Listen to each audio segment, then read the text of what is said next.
We wanted to give the empowerment to the disadvantaged youth. School ain't for everybody. Absolutely right about that. And we needed help getting those people, getting more involved with the community. So we felt that Urban Roots Alliance, with the help of my cousin, she's the founder and the co-founder of the non-for-profit. And we wanted to find avenues. And I know that there aren't a lot of grant opportunities for-profit companies. And the only way that we could do that is to incorporate a non-for-profit into the for-profit to make it all a 360. I love that. She is here from Las Vegas, and we are happy to have her here. MeShay, Owens, thank you for coming. Thank you for having me.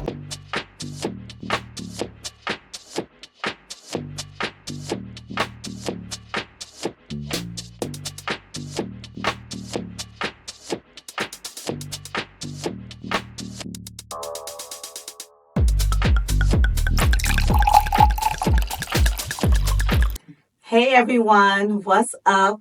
Welcome back to another episode of Wind Down Wednesday. I am your girl, your host, Donita Divine, and today I am excited to welcome, I would think she might be some kin to me because her last name is Moore, but it is Lena Moore from Sparkle Palace.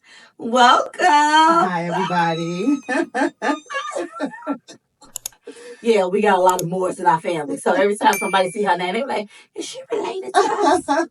So where your family from?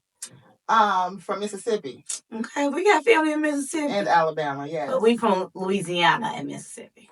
Yes. Okay. Shreveport. Yes. That's kind of Shreveport, Jonesboro, Hodge, and somewhere else, and of course more. Yeah, we need to look up our. We may need to do that. Well, I did do ancestry DNA. Is that what it's called? Yeah, I got mine too. We gonna see. We might be related. Okay, the husband ain't here because he's working. So tell me, how long has Sparkle Palace been in business? We've been in business for 4 years. For 4 years, and tell me, how did Sparkle Palace become to be a thing? I like this story. I know it. So. First of all, I want to give thanks and gratitude to Donita and Kelvin for creating the Renovation Room, because I would never met my husband, Dennis. So how we came about is my father passed in 2019. He had left over some real estate, and even since the age of a little girl, I was always handing my dad the wrenches and hammers and stuff like that, going with him to the buildings, painting everything. So I already had my foot in the mud with that. Okay. He left some buildings, and he had, he was an older man, and they needed some tender love and care.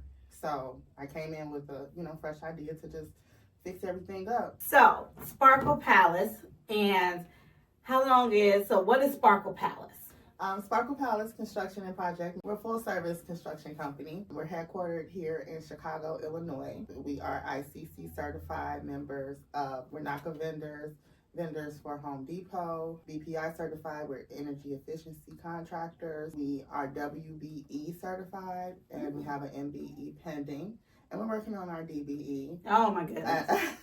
We're going to give you all the meanings and the the definitions, all the acronyms and the description. And we're also members of the NAACP, so we're all about community empowerment and, helping the disadvantaged youth and returning citizens into the construction field, which is where our non-for-profit ties in, but we'll get into that later. Yeah. But yes, and we're husband and wife owned, and that's what Sparkle Palace is. So I reached out in the Renovation Room and seek over a contractor. So you got some, but you didn't I got some. I didn't like them. Okay. I didn't like them. And Dennis inboxed me. He didn't respond on the post, so it was red flags everywhere. Because why is you inboxing? Why you inboxing me, boo? How I know these your pictures, everything like that. He said that he'd do my entire kitchen, paint the house, and we're talking about cabinets, countertops, everything, baseboards, quarter rounds, everything, flooring for $1,300. He was doing all that for $1,300. $1,300. Oh. $1,300. I said, what kind of photo did you have? What kind of profile picture did you have? He was like, yeah. And that's what he said. He was like, when I saw you, he was like, I just knew you was going to be my wife. He said, I went through your pictures. Oh. He said, I went through your pictures. He said the only way I could get to you, he was like, I had to inbox you. And he said, I had to give you a price you couldn't beat. Dang. Did you take him up right away? I did not take him up right away, you know, because it seems scamish, you know what I'm saying? Right. But after a few failed contractors, and, you know, that's why I told him, like, how do I know your pictures are yours? Everybody sends pictures. Right. And, you know, and references could be your sister, your mama, and stuff like that. Right. So I was, like, real nervous about it. But I was out, like, thousands of dollars by the time, and, like, now my hopes are gone, and, like, I'm like, oh, my God, you know. Right. Some of the apartments not rented out, and I'm losing money, so I messaged them back, like, all right, well, I only got $300 right now to start. You know, can you come start? I needed to see his work. So he came. I was out of town. He came or whatever, and FaceTimed me, gave me daily updates of the work. My brother was there. And it was solid. It was solid. So I came back. The work was almost done. We went on a date or whatever, and we started dating, and we been inseparable ever since. Yes, we got engaged 6 months later. Oh my God, 6 months later. I mean, hey. Oh, he wasn't playing. I needed that. Oh wow. Yes. Did he finish all the other properties and stuff? He finished. He's been doing all of that and more. And I still owe him $1,000 on that $1,300 kitchen. Are you serious? I'm so serious. Oh my God. Oh my goodness. So how did the name Sparkle Palace come into play? Sparkle Palace was a lounge. My dad owned a lounge for like 30 plus years on the west side of Chicago, Lake and Kedzie, right off Lake and Kedzie. Okay. A restaurant, a lounge, a church, and everything. Had like a whole little block. And when I was born, my mom said, like, we finna get a house on the south side, you know, because the west side's dream was like moving to the south side at that time and stuff like that. We finna move to the south side. We finna raise this family. Right. And that's what he did. But me and my daddy were like this. Right. You know, ever since we met eyes with each other at birth. And he always talked about Sparkle Palace, Sparkle Palace, Sparkle Palace. So he closed down all of that to help raise his family. To help raise his family. Wow. Yes. So you never even seen I never even seen it besides the pictures. How amazing is that? You did this in memory of your dad. Yeah. Oh, wow. And it was actually his idea. You know, he's really supportive, and I talk about my dad all the time. And I was like, well, what are we going to name it? You know what I'm saying? Because he had already had his construction company. Okay, and I was going to ask you that. And how long was he in business? About 15 years. Oh, well, at that time, about maybe 11 or 12 years, something like that. So he was like, how about Sparkle Palace? I said, Sparkle Palace, yes. That is so, you hit a home run with that one. Yeah, I did. That was he's very thoughtful. He is. Oh, I love that. So that was in year 2020. 2020, and y'all got married in 2021. 2021. Yeah, we got engaged in, so we met in July. We got engaged in that September, and then the wedding happened that next year because he engaged me on my birthday. It was a surprise. I was so shocked. OMG. Yes. How many people did y'all have at the wedding? Oh, our wedding was pretty big. And they met in the renovation room. Did we get an invitation? Actually, I believe Kelvin did. I didn't think I knew you like that at the time. See how they do? They always give it to Kelvin, and Kelvin ain't doing nothing. Yes. We posted. I'm gonna ask Kelvin, did you get an invitation to their wedding? Give him a little spanking. Right. Wow. So 2021, y'all got all these certifications, and I think you were the gift that he didn't even know he needed. That's amazing. Nah, he knew. He knew exactly what he wanted. But I needed him too. You know what I'm saying? That. They worked hand in hand. And, you know, who knows what route both of our lives could have been. We both didn't have kids. Oh, so you don't have kids now? No. Oh, I don't think I knew that. Yeah, we don't have any children. Oh, I love that. So Sparkle Palace is our that's baby. y'all baby. Yes. Okay, I love that. That makes a lot of sense. So y'all traveling and what? You know. No. And I went to school actually and got my bachelor's of science in project management. Okay. Because I knew I wanted to be in this field, but I couldn't see myself, you know, picking up stuff and having heavy machinery and stuff like that. But I knew I wanted to be in this field.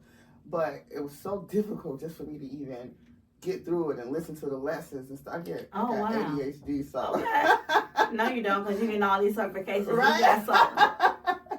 You better So, give yourself some credit, girl. You're right. You're absolutely right about that. We needed help, like getting those people getting more involved with the community. And so we felt that Urban Roots Alliance, with the help of my cousin, she's the founder actually, and the co-founder of the non-for-profit, and we wanted to find avenues, and I know that there aren't a lot of like grant opportunities for-profit companies, and the only way that we could do that is to incorporate a non-for-profit into the for-profit to make it all a 360.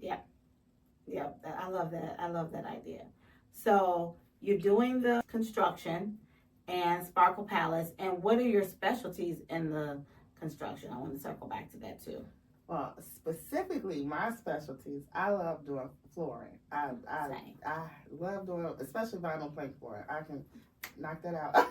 I like doing bars, and I love doing accent walls. As far as specialties, I mean, our carpentry, we do it all. It's like, but that's what I just like doing. Our specialties, you got a job, we got it. Ask me what you got, we got it. Okay, so like y'all do basements, you do we do basements, we do excavations, we do full guts, we do electrical, we do additions, we do everything. Yeah, and that's kind of like a necessity for the type of projects that we have, because most of our projects are through NACA, and are through like 203Ks and stuff like that, and those projects are typically like bigger projects that the client requests those types of things to have done, scopes of work. Right.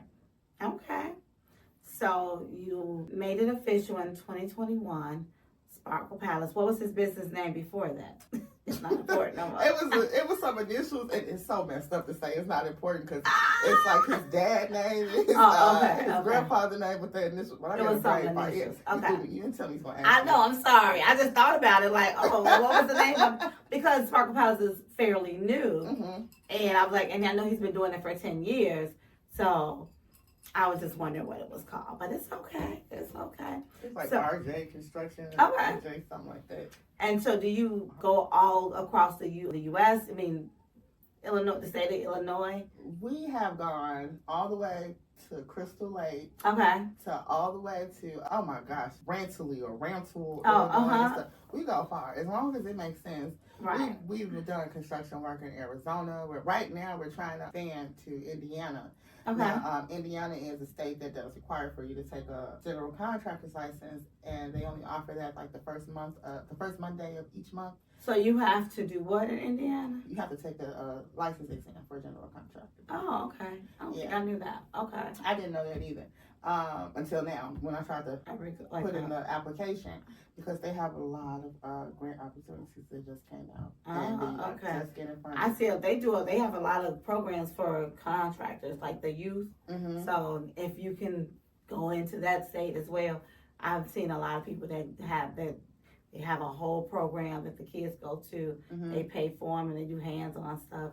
So they may be able to work with you on that. I would love to do that. And it's not a lot of contractors out there. It's crazy. Because I went there and it was like a ghost town to me. And that's what we've been trying to do. That's why we have the Renovation Room has so many different groups in different states, because people say, hey, we don't have this in our state. So can you create a renovation room in Indianapolis? Can you do one in Indiana?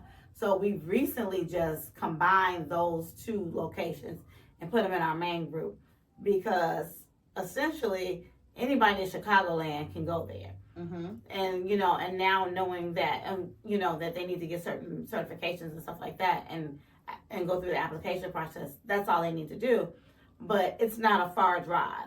We're hoping that anybody that want to go across, a couple of miles into the border, because we right on the cusp of Indiana. And Hammond, after this podcast, I can forward you some information on Hammond and Gary. Right now it's happening, and it's great. We have to probably get with these politicians out Always here. the politicians. Absolutely. Yes.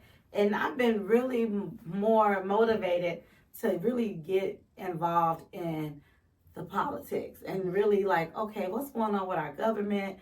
How can we do better? And you're not just for our business personally, but for the community and the other business in the community. Absolutely. And the youth. So I don't know. All of a sudden, I've just been really, really, really intrigued and almost outraged that we don't have certain opportunities provided in our communities. Mm-hmm. And a lot of our communities are turned into food deserts, and the buildings are falling apart because we have people who own them, but they don't want to get rid of them just in case, but they won't fix them up either. Absolutely. And it only happens mostly in our type in African American neighborhoods. Mm-hmm. And so, and most of those people are people in other race, and so they own this property. They won't fix them up, and then our neighborhoods look like crap. Mm-hmm. So I've been really trying to figure out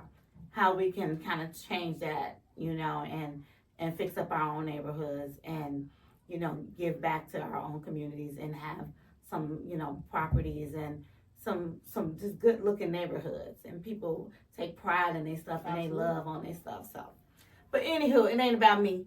It's all about you.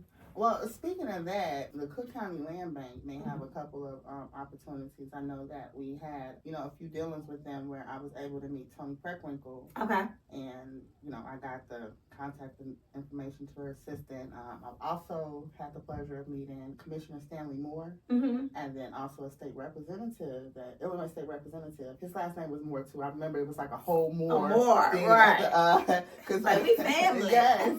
And so they told us to come on in, but I wanted to make sure that I had everything together because we've never been in that type of light before. And that's key. We just had an attorney here that spoke about just having your ducks in a row.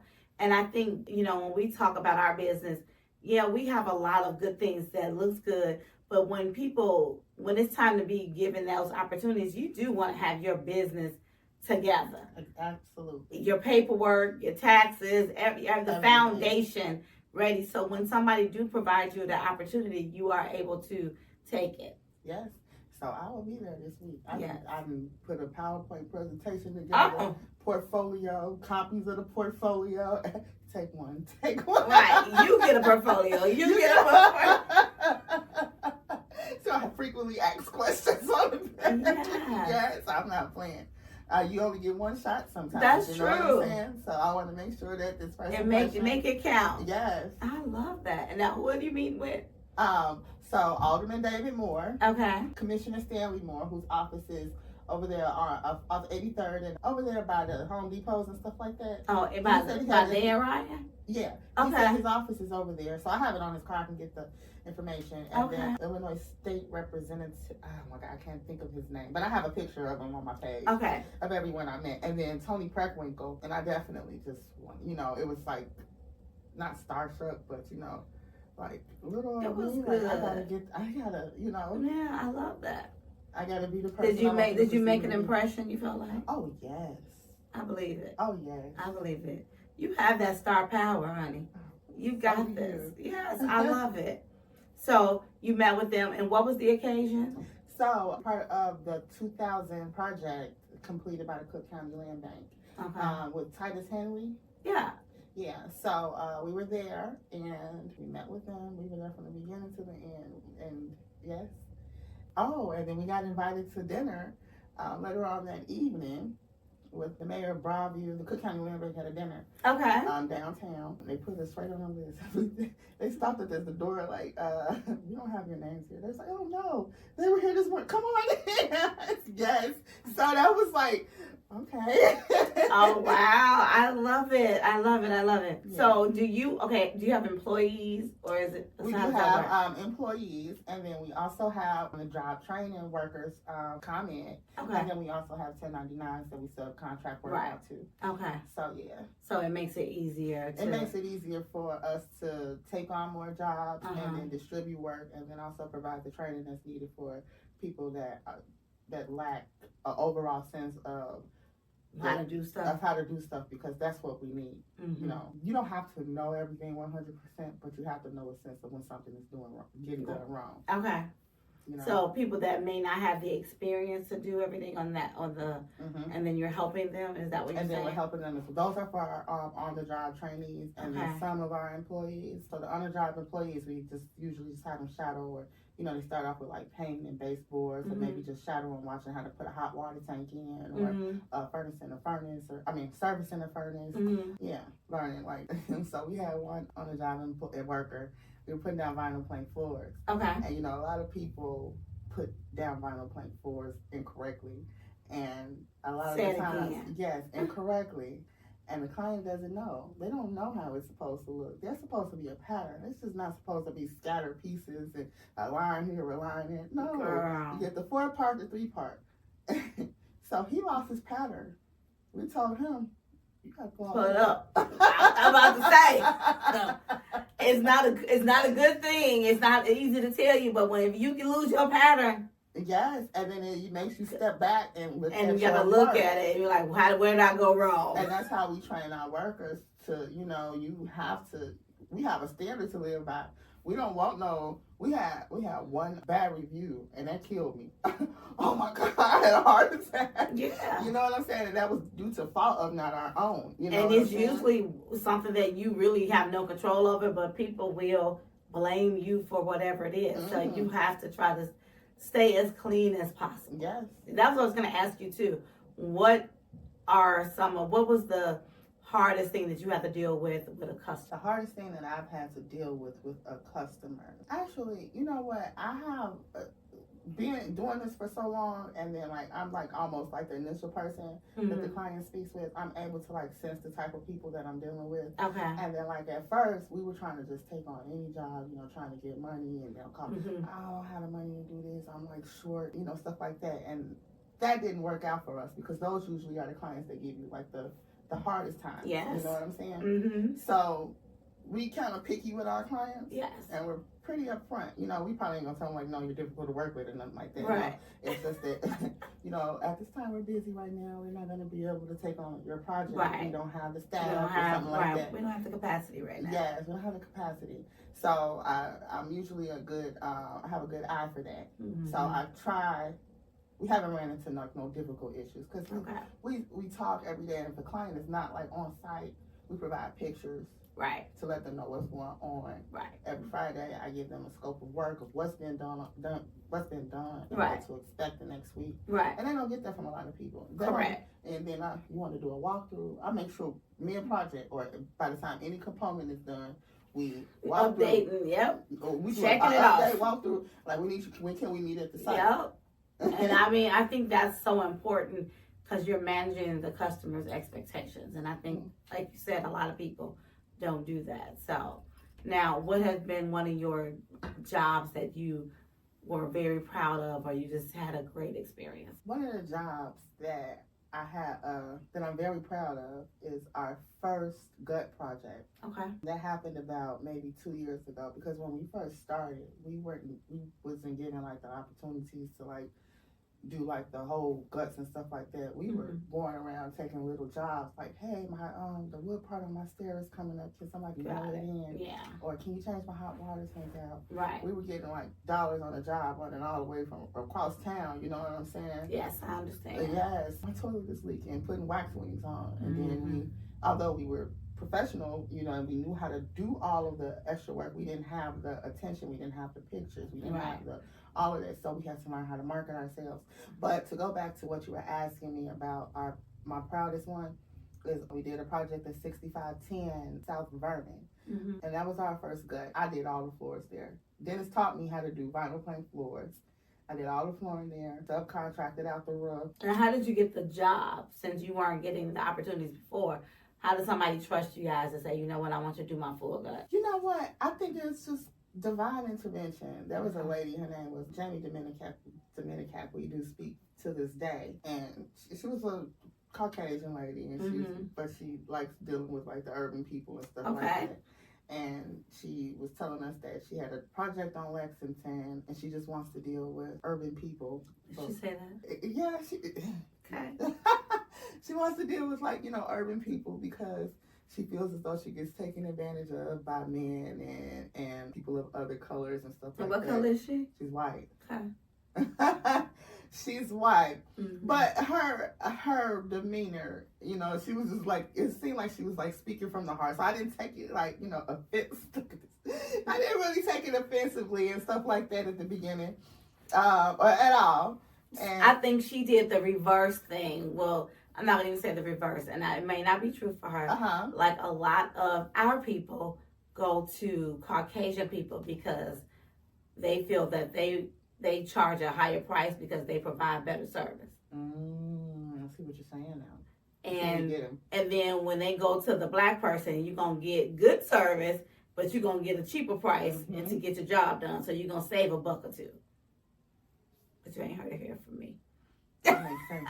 Well, go ahead and tell me about what's her name. Don't tell me on that. What's the next? I'm just saying. I've experienced that, you know, and then people say, "Oh, you charge as much as the white people," and I'm like, "What? That's the job. It's not a color that's attached to the home. Although you may live in, even though we have the same properties in different neighborhoods, the price of the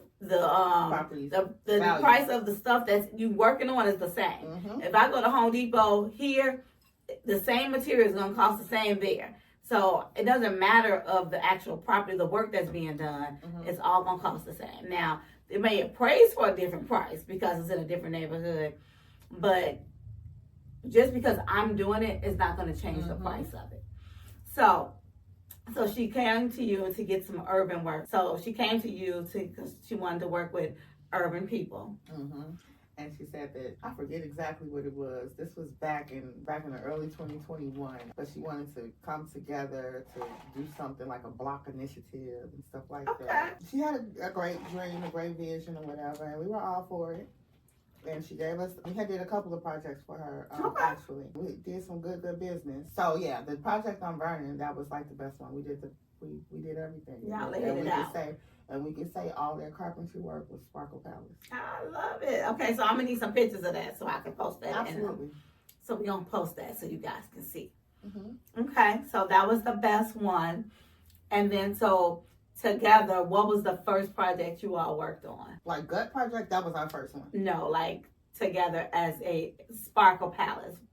As Sparkle Palace, the business, what was the first project that you signed your contract and said, this is the first Sparkle Palace? Those was, we did a contract for if you got a leak or if you want a piece of plywood painted. We did a contract. Okay, so that was for all of that. So that's what Sparkle Palace was. That was the first one, and then like our medium-sized one, we did a basement in Linwood, framed out the basement. I got pictures of that too. Okay, yes. And Dennis did that all by himself with our first few workers. Okay. That was the beginning of us expanding ourselves. You know what I'm saying? So yeah. Wow. And since then, you've been getting all these certifications and opportunities by the city. That's amazing. Thank you. That is amazing. I love to hear it. I love to see y'all do. I've been watching y'all like they doing their thing.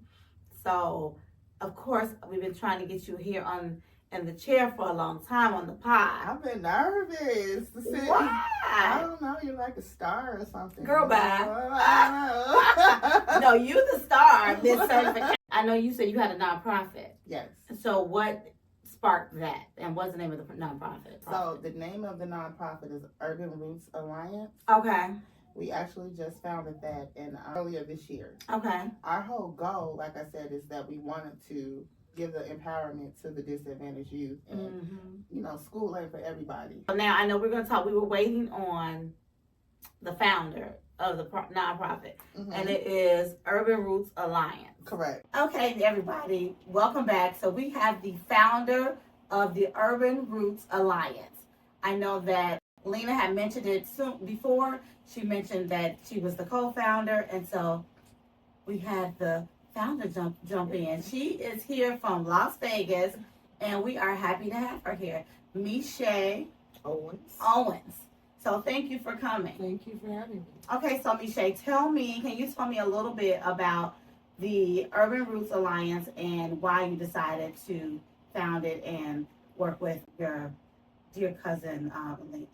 Well, as an extension of my job as a Chicago police officer and seeing all of the needs that I was unable to address, a lot of them I was, but wasn't quite, able to help with a lot that I would have liked to help with. Okay. So I wanted to extend my hand in bridging that gap. Okay. I wanted to, do more help for the community, for, the homeless, for the youth, give them something to do on the streets besides join gangs. Right. Something like a job would help them not be in gangs, because I know it did for me. I wasn't always police. Okay. I love it. Okay, so you were a Chicago police officer? Yes, for over 20 years. Oh, wow. Yes, I'm retired now. Oh. That's what's up. And I loved it. I loved my job. Did you? I really did. So I'm all on off. So well, where were you stationed? Like on the north, south, east? No, I was stationed on the south side of Chicago for the majority. The 5th district. I was in the 7th district at one time, the 6th district one time. So majority was on the south side of Chicago. So being in the police department and seeing the community go, the kids and disadvantaged and being in the environment, seeing what they went through, that encouraged you to start the Urban Roots Alliance. Correct. Got it. And so when did you guys found that? What do you do for your business here when you come visit? When I come here, we try to organize anything as far as clothing drives. We try to organize food drives. We try to help clean up the community. The main problem that we're having is funding at this point in time, because with funding, of course, we'd be able to do a lot more. But for right now, we're focusing on whatever it is that we can do for the community. Yes. Yeah. So I know like you mentioned funding, like of course, like I mentioned to you that we do have a nonprofit as well. And that's been one of the things, like I want to be able to get to the next level. But in order to be able to provide a service to somebody in need, you got to have funds, unless you're going to be coming out your own pocket or be trying to do a GoFundMe for everything that you're trying to do. Have you been thinking about like grants and stuff like that? Yes, we've been putting in for grants. We also have connections with the churches. We've trying to get a better connection with the aldermen in the certain areas and things like that as well. Okay, I love that. So you've been here, and so how was it working with your family? Oh, okay, good question. I love working with my family. I love being around my family. I love working with my family. I wish I could have even more involved. Okay. I definitely love it. It's the best thing. And it's like nothing like working with family, because again, you trust them. Yeah. We grew up together. Yeah, but this one is she's a firecracker and she's a go-getter. She is. So when you have somebody best partner. Yeah. She really is. Oh my she's not lazy. No, when not you at have all. somebody that's like, okay, I'll go get it. Very goal yes, oriented. Yes. I really believe that. Oh, wow. Like, I wish I had more family members like that. Oh my goodness. You guys are making especially as a female. Yeah. So of course we connect on the same level a lot. Okay. But she doesn't know that I got a lot of my go-getting outside of my daddy. Mm-hmm. Right. From her. Okay. Thank you. She taught me a lot of resilience and stuff like that. I remember we started going out. That's like 10 years ago. And my feet were hurting in some heels so bad on Girl, New Year's. better. And I told her I wanted to take them off. She said, you better not take those heels off. She said, you keep those heels off. And I live by that. I just started wearing gym shoes maybe like 2 years ago. I'm looking at those heels she got on. She walked up the stairs. I'm like, she don't play. Yes. Oh my goodness! So she taught you some things. She taught me some things. But it's important to have some good role models, and just those unspoken things, like things you don't, not just that regular stuff that you grow up learning, just those type of things, like stuff that women should do anyway. Like absolutely. When I have women together, they're like, I didn't know that. Like even like putting deodorant in different places. Okay. that was something new. Right. And I'd be like, no, that's a thing. What's the say? Word in my underarms. Right. And I was like, wait, they just started making that. We've been doing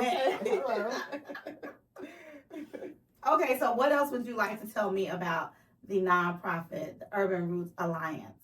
Is there anything else you forgot to mention, maybe? It's not that we forgot to mention. We're still in our early stages, Yes. and we are trying to make the biggest impact that we could. I think that with both Sparkle Palace and Urban Roots Alliance being together, that we can make a bigger impact of what anybody could even imagine. But it's just that we got to get our foot in the door, and it's unfortunate that it's not a what you know, it's who you know. Always. Because we're from these streets, you know. I'm from Inglewood, you know. We're from these streets. We know these people. We know we've been in situations and know people in those situations, Right. family in those situations. We know how to get them to overcome that, everything like that. But we don't have the proper resources, right, to achieve those type of outcomes. Okay.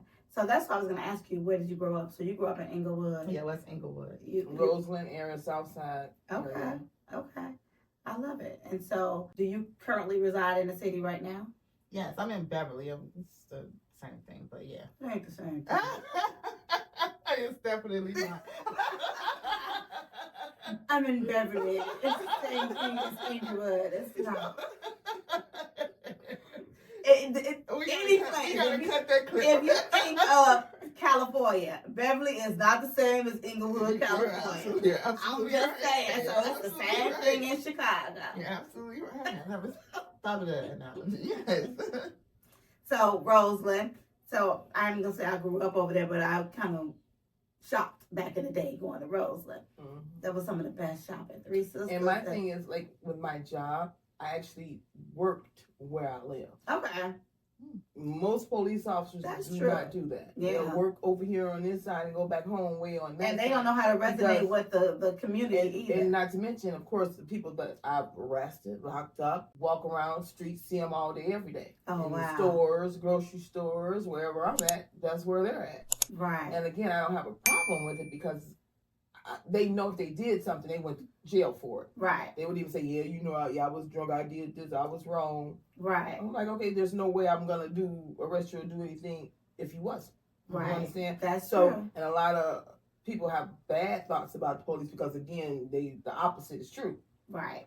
But then they don't have to live with them or look at them and see them again because they live on the other side of town.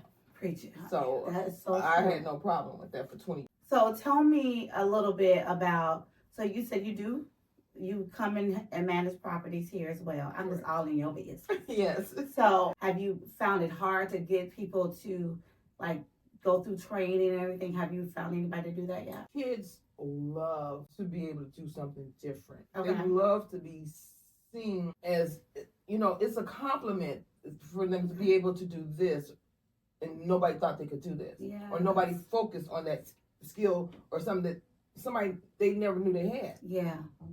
And they love to learn new things. They do. They really do. If you teach them something, they go back and tell us, I know how to do this. I know how to do that. Like it says, you teach somebody to fish, right. You know, instead of giving them a fish, they'll never forget. You right. know? So that's the way it is with kids. And their brains are like sponges. Mm-hmm. And how do you find them?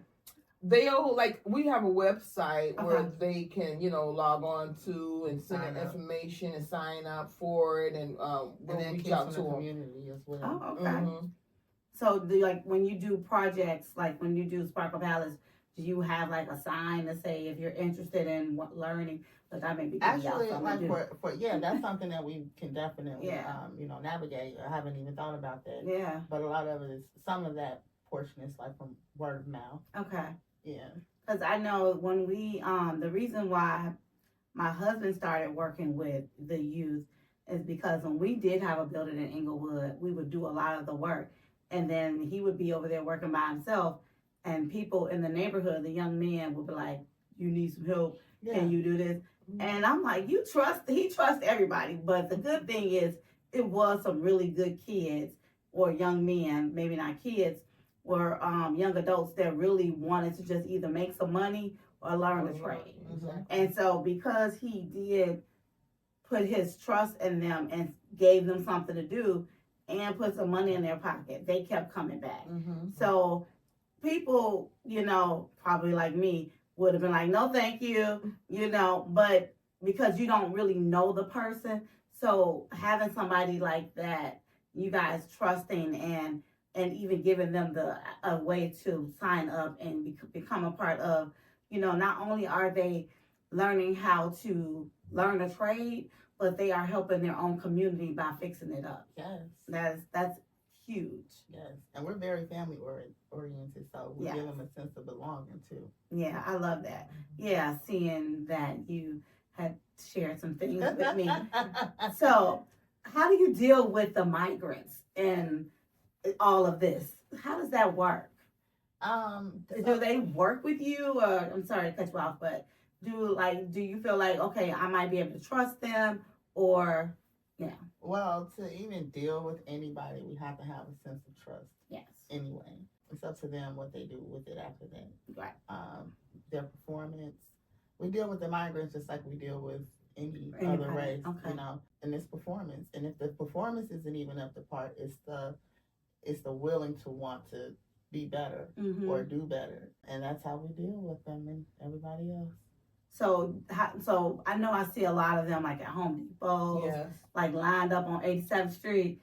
Do they still do that? I've Yes, been there they years. still do They it. still do it. Yeah. Okay. I have actually went there to pick some up to do some little work for me before, because like I said, and they're even very competitive too. Really? They are. And I had no idea that. I don't, want to bring race into this, but before, it was just like, the Mexican migrants or the Mexican people, and then it's on this side, and then on the other side it's the black migrants. And I had no idea. That's how it is now. Yes, that's how it is. And I had no idea. No way. Yes. They're not mixed segregated. together. Yes, they most definitely are. That is not good. So it's like I had no idea. But so you can pick and choose. Either you want to choose from this side, or you can go and pick and choose from that side. And then you also have people like the mitigators, instigators, or whatever. Oh, don't hire them. Don't hire them. Yeah. Don't do that. Hire them over here. Yeah. Who is that? The little instigators or whoever. I don't know if they hire themselves, themselves, or however they I don't know if word of mouth or I don't know, but it's just really strange, how you do it, because it's I'm like storage wars. Right, exactly. Wow, I need to And go that was over like, there I and was see shocked. that. That's an Because episode. I didn't even know that that the Venezuelans migrants were here too, and that they were black. I had no idea. When they have some black when I was ones watching the news, yes, they were all black. When I was watching the news, I heard they were sending busloads to Chicago, busloads of migrants. I just automatically had in my head that they were all Mexicans from the border. Right. I need had to no go idea. See them being black. I don't believe it. Go to 87th Street in the There's a damn lot of Ryan. Haitians or whatever. 87th Street in the damn Ryan. Yeah, Yes. I'm going. So I'm like, I don't know if they're Haitians Haitians over there when they first got here. Right, because they don't speak English. I heard they put up like gates and stuff. Where? Well, no, so when they first got here, it was like, they got like the little land over there on the side, and then like they had the trees in the middle and stuff like that, and the surrounding by the gates and stuff like that. They cut all them down, and then remember the taco truck? They had the best tacos. They had the best tacos in the world. Every Mexican had to go, but they initially came back. So now you will see them lined up against the opposite side of the fence, which isn't technically property of Home Depot. Right, because they got security there. Yeah, they got cannot security be on there. their So they're on over the there. lots. Okay. They're over So there they're on the other streets. side of the streets. And then that little sidewalk. Yeah.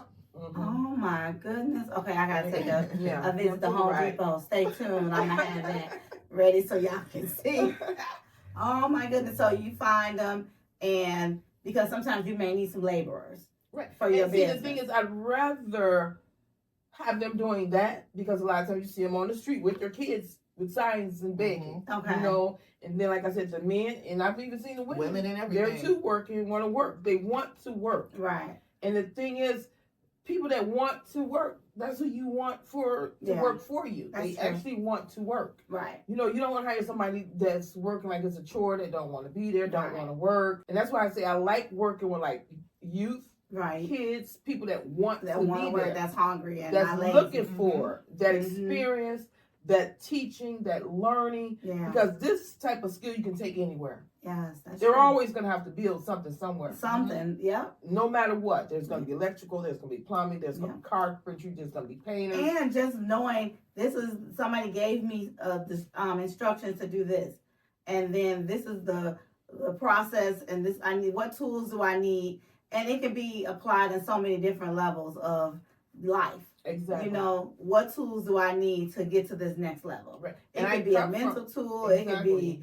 you know, yeah, all a family of that. too. Build Yeah. like a family, you feel safe. Yeah, I love They can that. come to us and know that they can feel safe. And not to mention, I also come from, like, my grandfather had his own construction company. Okay. Bryant's and Sons. Okay. So I come from a construction family. My father was a laborer, bricklayer, construction. My uncles, everybody, you know, all my family. So we definitely do that. And we know that that's a sustainable income and a nice income, a very nice income. It's not cheap. You know, it's not minimum wage. You can actually get paid. You can actually get and have a living and raise a family, you know, on this type of income. And, you know, this type of when you learn how to do this. Yeah. So, now, is your nonprofit a 503c? Yes. Okay. Yes, it is. So, is it 501c3? Yeah. 501c3. 501c3. Combination of those numbers. 77793. Okay, wait. A 501c3. 501c3. There you go. Yes. We got it. I'm like, wait, what? Okay. So knowing that, so you've worked with you guys have both worked with migrants, and we've had some success stories and some not so success stories. Mine has been pretty good. Because like I said, they're hard workers and they pay attention to what you want them to, even if they don't even really speak the language. Okay. And see, that's probably the biggest What do you do for that? You just can, like, if you go to a different country, certain things or gestures you can make to let somebody understand what it is you want them to do. Like, take this right. And not to mention, she speaks several languages. Do you? Yeah. Okay, well, let's get into So that. What she language do you can speak? communicate. I speak Spanish. Fluently? Fluently. When did you learn Jamaican. Spanish? Yo aprendí español para mis Jamaican. amigos de trabajar conmigo. See, I so learned Spanish from the people that worked with me. I used to work in Sears, and I didn't even learn it in school. I flunked it in high school. Gave up on it, but I worked at Sears since I was like 15 and 21 and on 63rd and Western. Okay. And it was like, you know, that's what was all over it there. was a Mexican. That's where they live. I was the top credit card application person or salesperson or whatever because I spoke Spanish. Oh, wow. I was the top. I did debt collections for 12 years. The top. And so, and you just learned it just by. I learned just by listening. I picked it up, and I found like keywords that you use like every day. It is there, bathroom, left, right, stuff like that. Daniel. Yeah, that's all I know. Don't get it, Daniel. That's all I know. Right. Then you start putting the words together. Then it is what it is. It just see, that's that creative brain that you talk about. Exactly, I love it. That's a star. I love it. And what other languages do you speak? Jamaican. Oh, yeah, I do speak to patois. Now my family speak that now. So when did you start doing that? Oh, let's see. You just We're going to say that was like around the summer of 2004 or something like that. Yeah, I used to visit. I had a Jamaican boyfriend. Okay. Yeah. So you was basically living in Jamaica. Yeah. Okay. And then she started living there with me. Remember we said we never told her. What happens in Jamaica stays in Jamaica. Okay. Oh, I love that. That's amazing. Now I keep saying I want to speak Spanish learn Spanish because it is so important right now because it's it's almost more dominant than English. It is. And I'm like, especially where they're looking forward to be headed in the next 10 years. That part. And not to mention, you make more money if you're bilingual. That's true. As well. So this is year 1 with your nonprofit and year 4 with Sparkle Palace. That's crazy. So tell me, what do you have plans in the next 5 years for Sparkle Palace? For Sparkle Palace, everyone laughs at me, but I don't think it's a joke. I want to be the next Ujama or Wash. That's what I'm going to be. Okay, I can see it in the next 5 years. In the next 5 years. Okay. Watch me. I believe you. Watch me work. Yes. So, well, what is your husband going to do? You said me. You're going to be right there alongside me. Because at that point,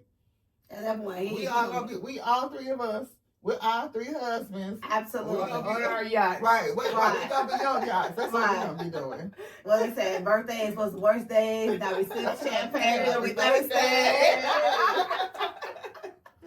Yes. So I love that. Okay. So in 5 years, I can see that. And you have certifications that you are working on right now. What was that one you told me? The one that I'm working on right now is my BPI certification. Yes. I take my exam on the 18th. My birthday? Yes. November 18th? November 18th. It's my birthday, y'all. So I'm going to pass, guys. Yes, you are. This is my birthday. Okay. But I have that. That's on a Monday. And then I'm going to go for my energy auditor certification from ComEd immediately after. That's what's up. Now, so I'm going to need you to, hold my hand and pull a sister up and help me navigate through all these things. I'm like, do I want to do this? But for our business, of course. Mm-hmm. What about the contractors thing for Indiana? Are you going to do that? Yes, okay. Because we definitely want to incorporate the non-for-profit, and then with the non-for-profit, we don't want to just localize it to Chicago. We're going to be a YMCA with that. You didn't ask me about that. So you want to be a YMCA with your Urban Roots? Yes. I love the name. Tell me how you got to the name Urban Roots. We both, because we're roots from Chicago. We're rooted in Chicago. We're rooted in the community. We're rooted like a tree. Yes. Without the roots, the tree dies. Period. So the leaves can fall off, but as long as it's got the roots, some more will grow. I love and this is what we want to do with our youth. We want to help them grow. I love that. I love trees that. Into, we want to help the community grow. Blossom. Because our communities are so underserved. Yes. These other communities, they ask and they get. We have to pretty much beg, cry, crawl. And we still don't get that for it. It could be a handful of them and they get whatever it is they want. Yeah, we have been begging and asking and crying for the smallest, tiniest crumb. And I want to help, because it starts with the youth. It starts the younger with the youth to help them learn how to get ahead. Mm-hmm.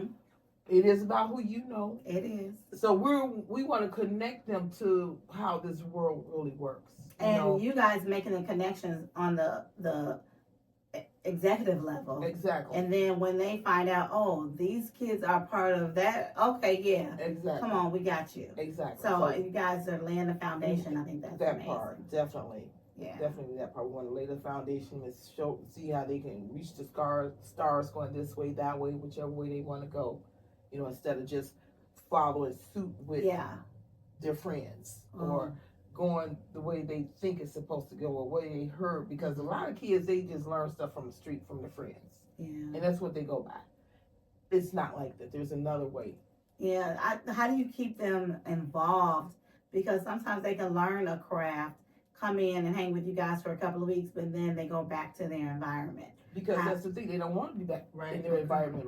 Because now their whole mindset, they can see what they can actually achieve now. They can see the goals, they can start their own business. They can see they can get this big house, this big car. Yeah.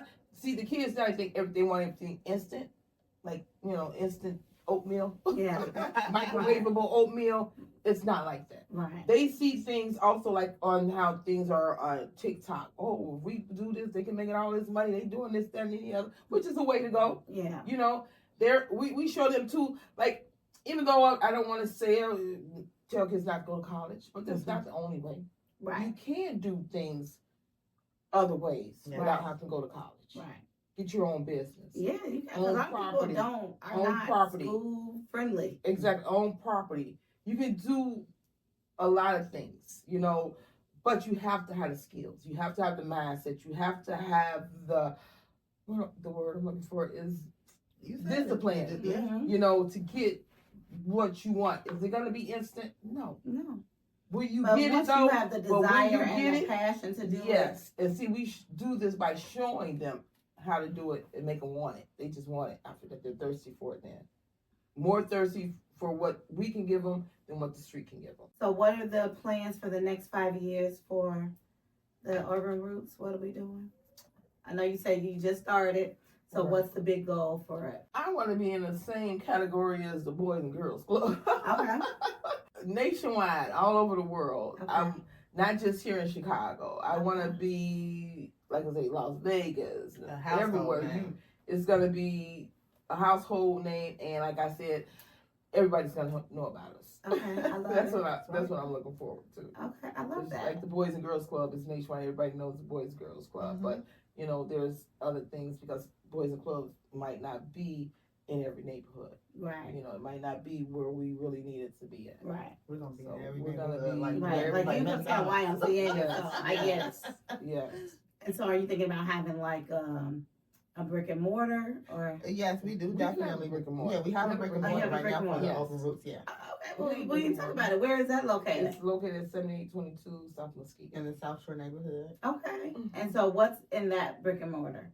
Well, again, we're waiting to get everything fixed up. So y'all working on it. It's a building that's we're definitely working on it. And we're also working on a different, getting another location as well. Okay. But of course, we have to get this one together. But we're working on getting other locations right now. I love like that. A bigger location. Yes, that's amazing. Okay. Let you guys know that we do have a Thanksgiving drive. Right now, we're waiting on Jules to get in contact with us so we can set up a drop box. But we can't get with you to the locations that we do have, and maybe we can post it in the comments under the podcast of the locations for drop-offs, and then a QR code for donations. For the upcoming holidays for Thanksgiving and Christmas, and so we're accepting toys, gifts, drives, monetary, anything. You got a chair, whatever you want. You know what I'm saying? So it's all going to be needed. I love that, and that's going to go towards the foundation. It's going to go towards the foundation and the community. Okay, and the community. Okay, yeah, that's what I mean. Yes. Okay. Yes, please make sure you give me the information so I can add that and put it in the comment in the description. And so anybody that want to donate, and then you said you'll have a local jewel location. Yes, we'll have that next week, and then also our meeting with, as I told you previously, with the alderman. Yes, and have some solid things working this week. I love this.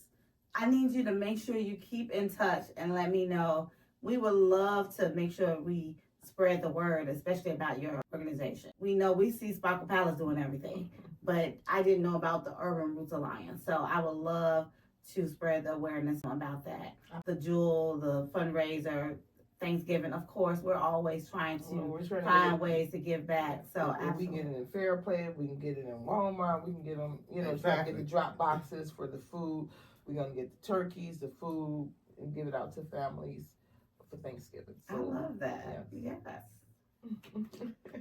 Well, thank you so much, ladies. You are both amazing, amazing women. And I love to have people that are powerful, that care about the community, because, you're a true blessing. And I just love it. It's like, I just love my neighborhood. I love my area. I love the people, because Chicago gets such bad press. Right. Such bad press. Yes. It really does. But the thing is, what are you doing about it? Somebody has to do something about that. You have to make it better. Yeah. Or else it's going to get worse. I mean, what are you going to do? You have to do something for the people that's here. And the crazy thing is, it's not just Chicago. It's a lot of neighborhoods throughout the U.S. and the neighborhoods that are Black and brown neighborhoods. Pretty much. And it's a cycle. And if you guys are taking, the advantage, time to really look into the community and say, what can we do to better the community? if we can do that in a bigger platform where a lot of people have the same idea and work together to better the community and work in your own and buy from your own. Yes. It would be such a better place. Much better. Yeah. That's what we're trying to do, make it Yeah. a better world. Yes, I love An that. even world. Yes. Oh, even world. I like even. that. Now, that's the That word. part. That's the T right there. Yes. 'Cause it's not even No, at all. It definitely isn't. Well, thank you so much. Thank This you. was great. Thank you for having us. Yeah, so can you tell us how to reach you for Sparkle Palace? Yes, you can reach us at Sparkle Palace at sparklepalaceconstruction.co, and our telephone number is 773-718-2518. Our mailing address is 1 East Erie Street, Chicago, Illinois 60611. And then Urban Roots, if somebody wants to get on the workforce program, how do they contact you guys for that? Our email address is info@urbanrootsalliance.org. Please also check out our website and our fundraising, ish things that we have on there at urbanrootsalliance.org. Yes. And you can use the same contact number to reach us on both Sparkle Palace and Urban Roots Alliance, 773-718-2518. Thank you so much, ladies. Thank you. Okay, that's it for this episode of Wind Down Wednesday. Don't forget to like and subscribe and turn your notification button on so you can get notified when I drop a new video. Until next Wednesday, bye everybody. Bye.